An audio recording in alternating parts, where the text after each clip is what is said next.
Hey, welcome to the bench. So I've got K2 serial number 1245 that arrived yesterday, and it seems like it is in generally okay shape, but I thought I'd share with you as I discover sort of things that need attention. So one of them is the filter setup. You can hear we're receiving a station, and if I tune, we can hear where the passband peaks.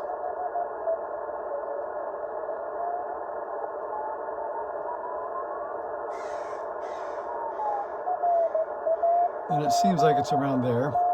So then if I turn on a narrower filter, it should still be peaked, but it should get quieter on the sidebands.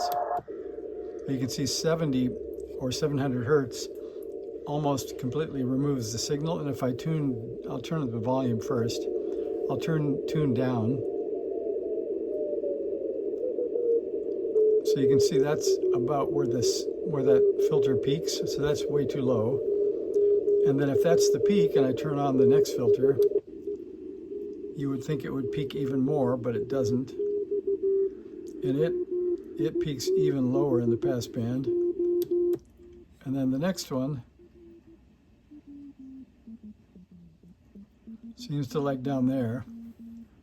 So the filters are kind of out of alignment. Then there's the other piece that if we, let's see, we'll get rid of that. So it seems to receive pretty well there in the wide position. And then the other thing is, if we go look at some of the initial things you do when you get a radio, they have you set the side tone level. I think the first thing they have you do after you build one of these is we can check a few things. Like we can see if the side tone level is where we think it should be, and that is STL. And they say the default is 40. So if we edit that, that seems to be okay. And then if we do side tone, wherever that went. So there is side tone level. And then we can check this one. And so that's the side tone center is 600 hertz. So that's about where we heard it peak. That's okay. And then we can check to see what keying mode was left behind. And that's input. And that's set to paddle normal, so that will work. Then we'll go over and look at, let's see, we can skip the frequency counter probe. There is one interesting piece. They do talk about the voltage measurement probe. So there is a input signal probe here called P5, and there's a switch labeled 12 volts. Well, that turns out to be, that's internal, so that's reading the internal voltage. So if I hit display, let me get out of this. If I hit display, you can see it's measuring 11.8. If I switch this switch, it changes from the internal voltage to this probe where you can hook up the voltage probe. So that's correct. That's external signal, and this is the internal. So that's reading. It may be a little low, actually, because if I measure on either side of, what is that, of D10, we can see the voltage, and I'll just tell you what's on the meter over there. It says input to the radio is 12.2, and the other side of that diode reads 11.9. So this, I think, should read 11.9, but it's close enough for now. Then, let's see, let's go look at, oh, this was actually, I think I misspoke. So this one, when I had ST, this is a side tone level, this is side tone pitch. So that's the 600 hertz, so that is okay. Then, the keyer we've already set. Then I think this one we can tell is not right. So the next one is S-meter alignment. And the idea is if you don't have any signal, oops, I gotta get out of that. So if I get back to normal display, if I get input with nothing connected, the S-meter should be 0, and the S-meter is showing like 2 bars. So that's one thing we should set. And that's done with the side tone, or pardon me, with the S meter low calibration. So we can do that. So we go to Cal, and then we get S low, and we edit that. And it says for S low, you turn the RF gain fully clockwise, and then you adjust the VFO knob until the 9th bar, oh pardon me, that's high. Set the VFO until only the leftmost segment is lit, and then turn it a bit more clockwise until it goes off. So it should go down. There's down to the first bar. Now I want to turn it just until that disappears. Okay, so that's where the S meter should be normally for low. And then for high, if I turn the RF gain all the way down, or counterclockwise, it should go all the way to the, I think to the 9th bar. It says RF gain fully counterclockwise until the 9th segment of the bar graph is lit, then turn it a bit more counterclockwise until the 10th segment is lit. And so we're stuck at, I think, number 8 now. So we will go into Cal and then do S high. And we'll do that.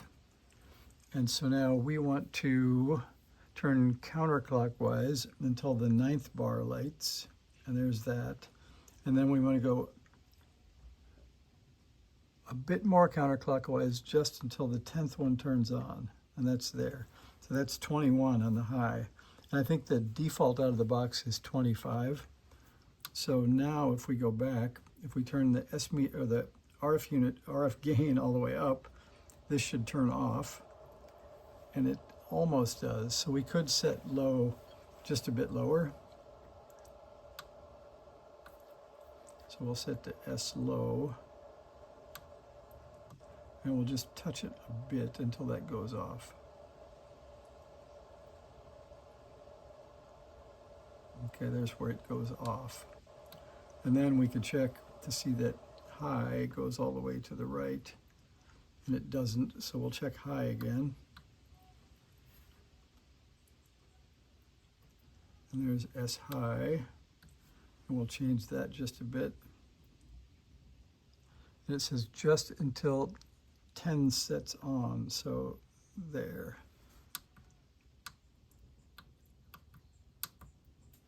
Now we'll turn the RF gain all the way back up and it should go off. And it's close enough for me. So now I'm going to turn on the real antenna where we are. You can see we're on antenna 2. We're going to antenna 1, so that should be the accurate S meter. And that looks pretty good. The other one that's interesting is you can change this from a single bar. So we'll do that. We'll set graph. There's a graph. So it's set for dot. We're going to edit that. And we'll make it bar so we get an actual S meter bar, which I think looks more cool. Apparently you would set it to bar or to dot if you want to save a little bit of receive current, because it doesn't turn on those LEDs. So then the question is, on the Cal fill, I'm actually thinking of trying a factory reset to see how close the filter will be. I'll show you something else. So this is 20 meters.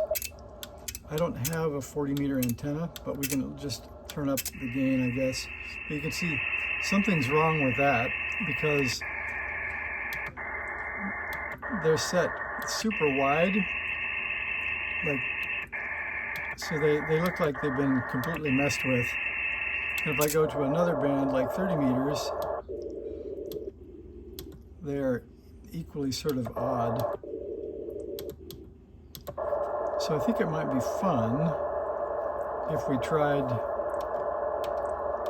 a factory default setting to see what happens. I don't hear anything on 30 either. So since I've never done that, I think we will try to set factory defaults. I think it's a 3-button turn on. I think that is in the back in like advanced stuff in the manual.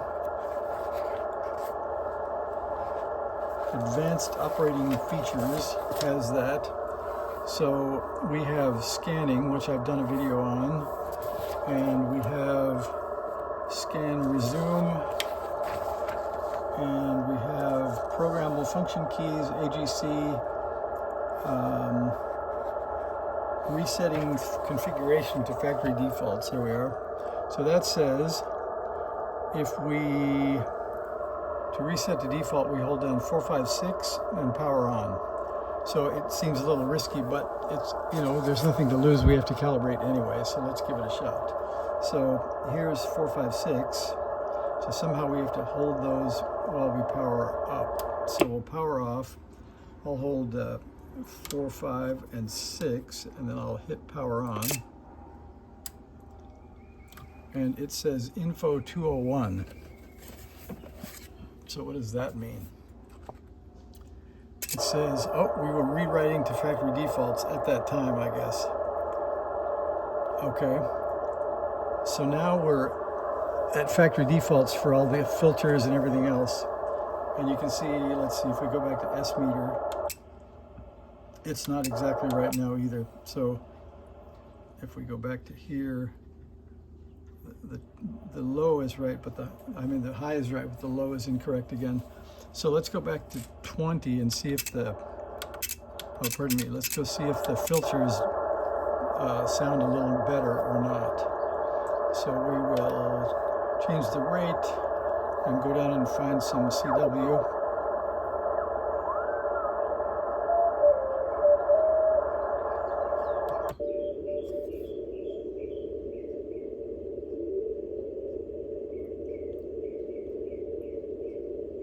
Not sure if that's better or not.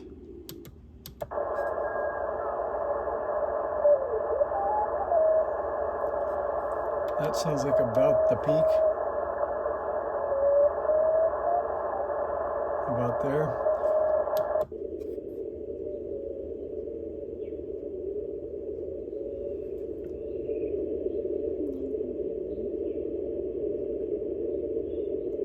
Still no real peak even at 700 hertz. Let's see if 40 meters still sounds odd.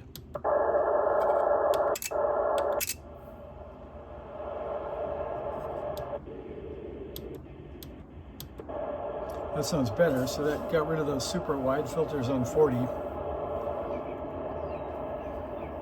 But like I said, I don't have a 40 meter antenna, so we're not going to hear much, if anything.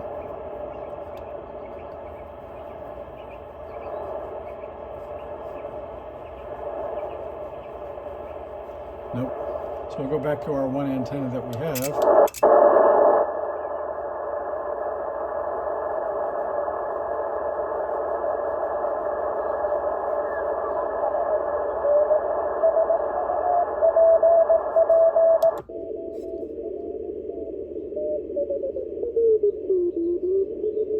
No, I think we'll still get to do some filter alignments, but it might be a little closer than it was. I don't know. Yeah, that's better. So at least now the 400 hertz one works at the same frequency as 700. So we'll still have to go through the CalFill stuff. But anyway, I hope that was interesting. We'll go do CalFill next and get the filters set up. So thanks for watching. See ya.